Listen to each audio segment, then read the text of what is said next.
ex-Winterview, back, driving his car between places of interest. Not really, just work. But time for another brief dialogue for his dear friend, Anastasia. This dialogue is on spiritual practices. What are they? Why are they? Do they work? Do they do anything? Are they anything? Excellent questions. Let's take a look.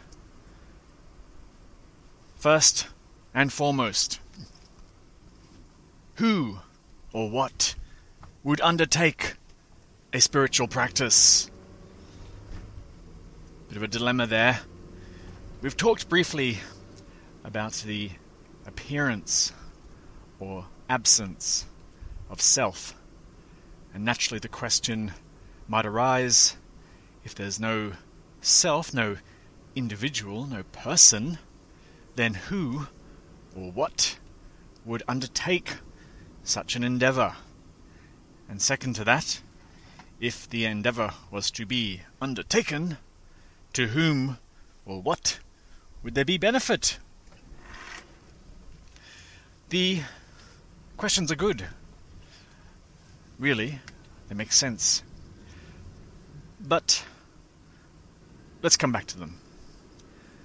There's a very popular notion that meditation has somehow, or is somehow, a benefit, spiritually speaking. Very popular notion. Less popular, but still with their own core fan base, are things like chanting, drumming, psychedelic, psychotropic drugs, fasting, walking in a particular way, mindfulness practices, prayer, incense maybe, gonging, and all that, breath control, self-inquiry, looking at the self very deeply, energy work, manipulating the subtle energies of the body's energy system, and so on and so forth. Each with its own rationale, reason d'etre, if you like.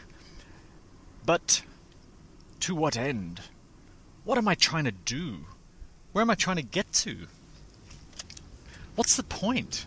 What's the purpose? And so on. We know that the world, as it seems to be, is a world of cause and effect, a world where if you work really hard at something, you will receive some benefit, some tangible, measurable, detectable result in kind. If you want to learn German, Scandinavian, Chinese, you might study those languages, and the net result, hopefully, in time, is a change in your ability to speak or understand or write those languages. Noticing all the while that this occurs in the world or the realm of space and time, or space-time. This is where the world seems to operate. Space-time, cause and effect. I do this and I get that. But with spirituality, we run into a bit of a problem. A big problem.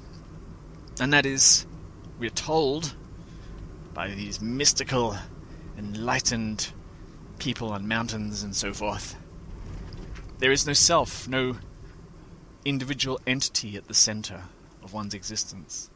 There is just, if you like, existence. So to what point or purpose would there be to engage in a technique that at best makes you feel a bit relaxed, at worst makes you look completely silly, and yet is apparently to somehow achieve something called spiritual growth or realization, liberation, enlightenment, and so on and so forth. As I said earlier, excellent questions. There's a few ways to look at this entire apparent conundrum. By the way, I've got a coffee in my hand, so I'm periodically sipping that to pause for thought. It's a good technique. If you ever need to pause, have a drink. It looks like you're drinking, but actually you're thinking, which I'm doing right now. Sorry if I make slurpy noises. Okay.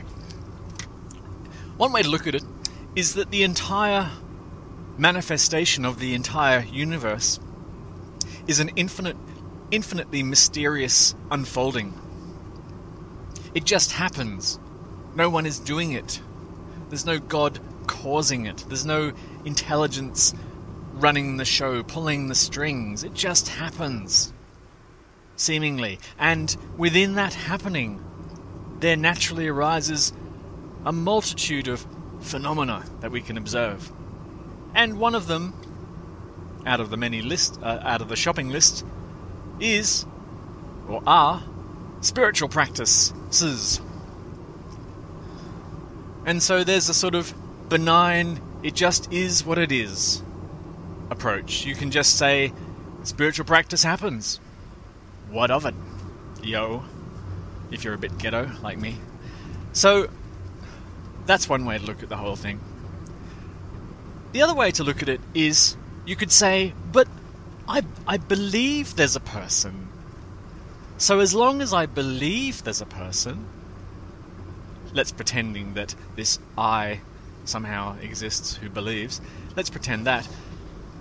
If I exist, then surely a spiritual practice is of value while I seem to be there. Well, it's an interesting one. You see, you have to first create the person for whom there is benefit, and then engage in a spiritual practice to benefit that creation. It's a bit of a chicken or egg scenario there. And a lot of concepts in the mix too. So I'm not fully buying that one. We've also been told, perhaps, that you need to do spiritual practices to realize the emptiness or hollowness, if you like, of the person, and therefore that is what I'm doing with my spiritual practice. So I'm meditating on the infinite nothingness. But then again, is my endeavor to realize my absence simply reinforcing the idea of me, who is ultimately going to be discovered to be absent, but will not be realized while there's a spiritual practice in play, because it's me seemingly doing it? It's a good point.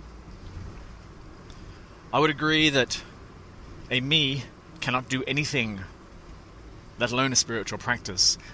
The me can't even take the next breath. Such is the way with concepts. So I, let's remember, never do a single thing.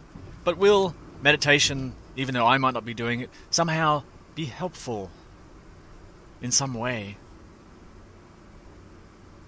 Yes, meditation is known to have benefits. It's known to reduce blood pressure, bring on mental clarity, make people feel less stressed, make people feel increased well-being, more alert, and so forth. Many recent discoveries out of science have shown this to be true, and there's probably others that I can't think of. But will it help realize the core nothingness or emptiness of this apparent self? Will it help in any way?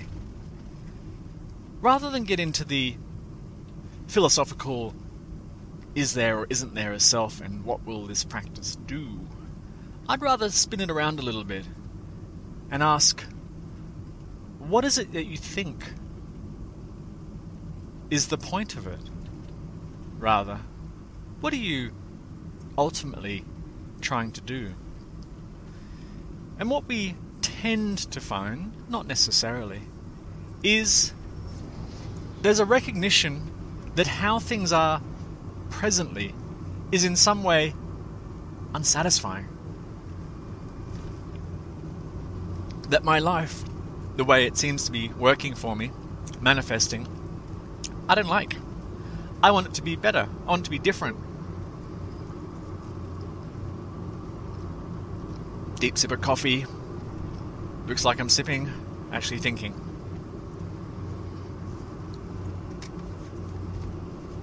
What's wrong with my life right now that requires my absence to improve it?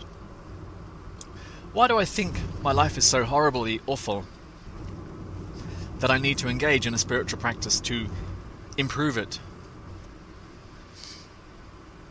The first way I could look at this is to say, perhaps the way that life is being conceptualized is the problem.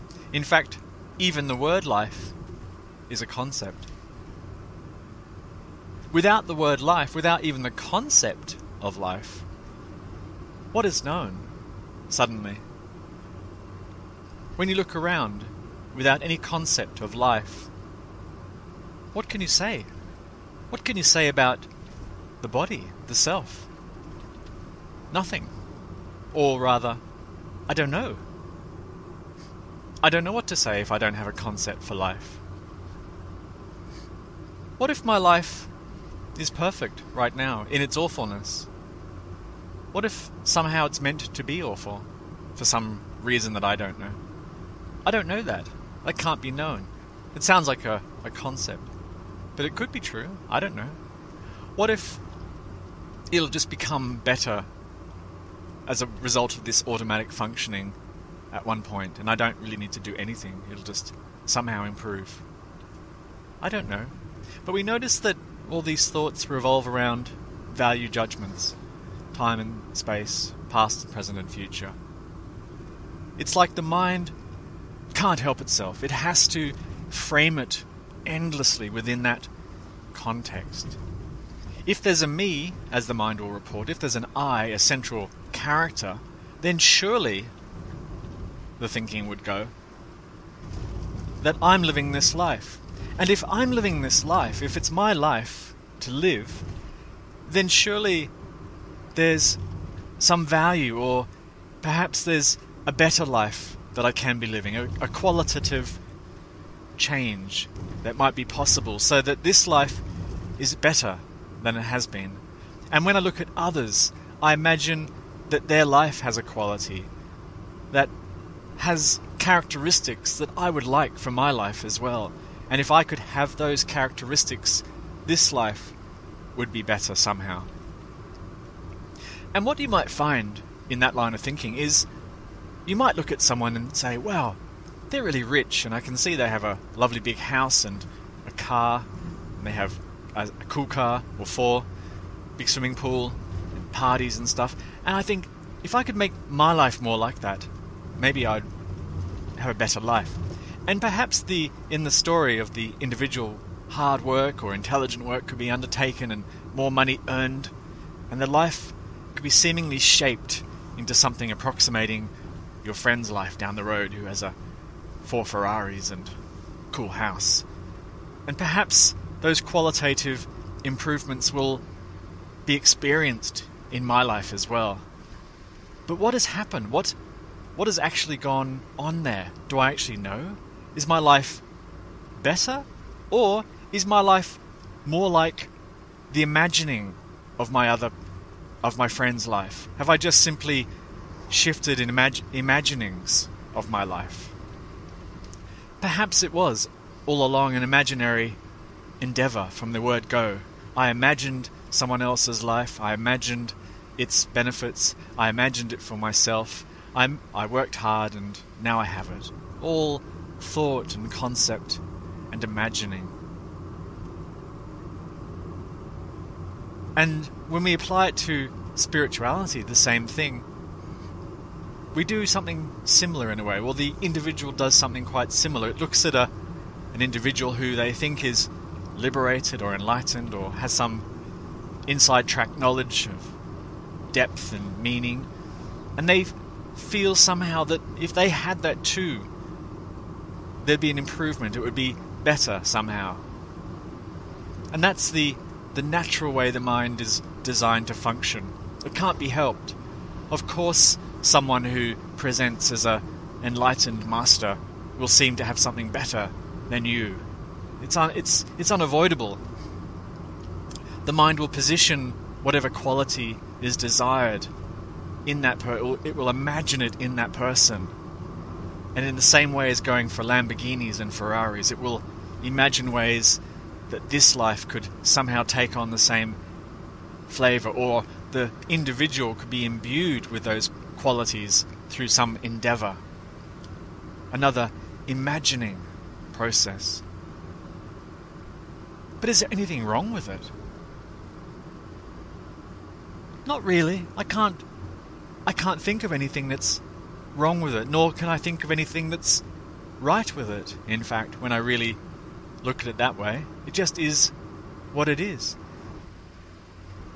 And we know that people who are into spirituality and looking at guru figures and so forth, we know that even in that realm there are qualitative differences between gurus. Some are seen to be authentic gurus, whatever that is, and some are inauthentic or grossly misleading people in some way, as if that's possible.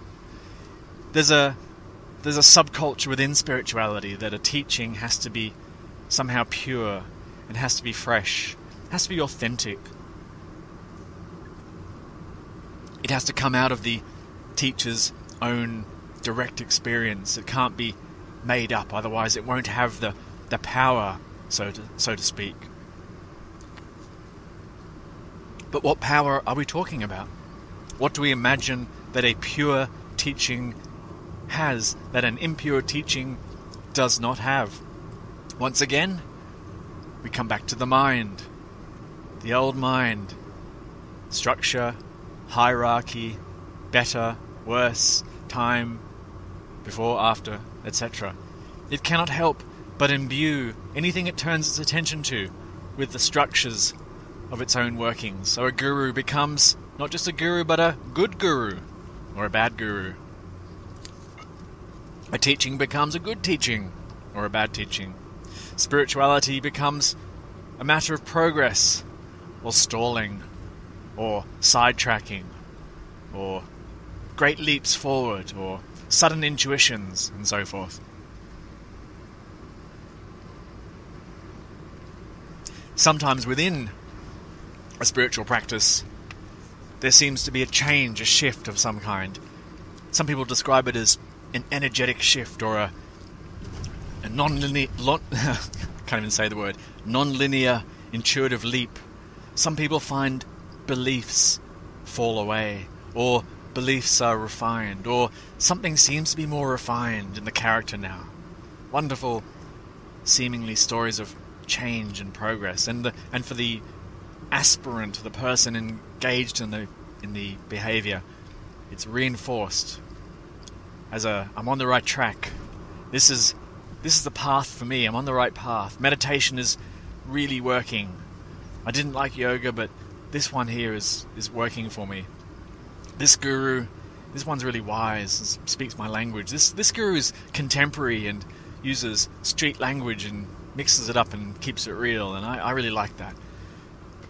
This guru is very austere and mysterious and very traditional, uses very reverent scriptural terminology to describe spiritual stuff, and that seems to be more appropriate, because I think spirituality is more aligned with tradition and austerity and sincerity and earnestness and so forth.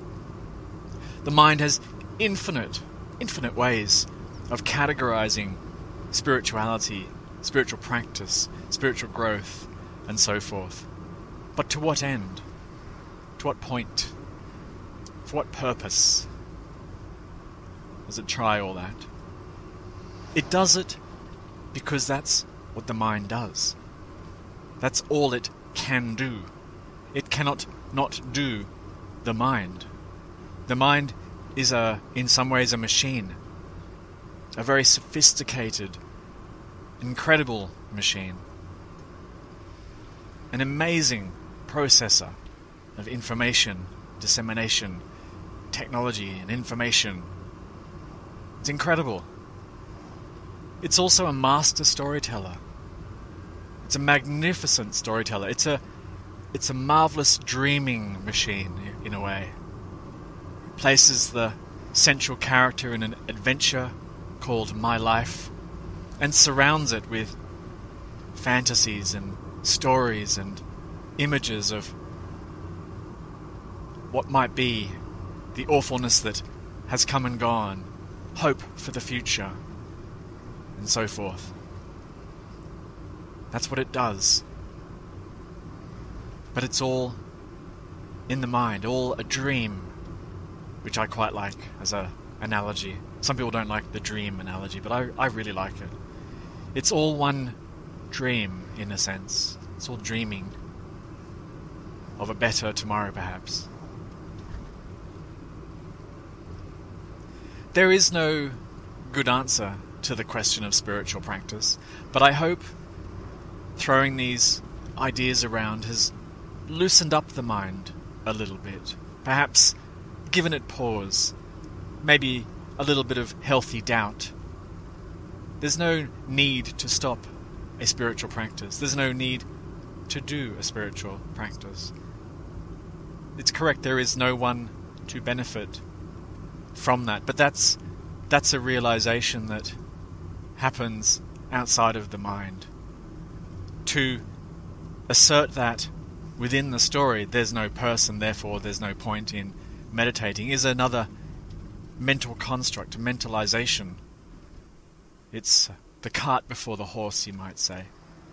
The realization of the emptiness of self, or the fantasy of self, is the final realization. That's it, when that's realized.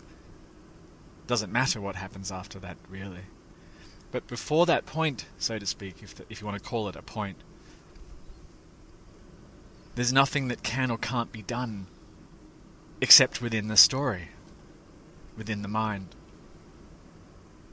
So we could get cranky at the mind, we could be annoyed that that's the case, but I come back to another point I've made in another dialogue, that's just how the world works. It just seems to appear like that. There's nothing wrong with it. There's nothing wrong. And there's nothing right with it. It just is that which it is. Alright, that's enough for now of the old brief dialogue. This has been Winterview, signing off now. Thank you.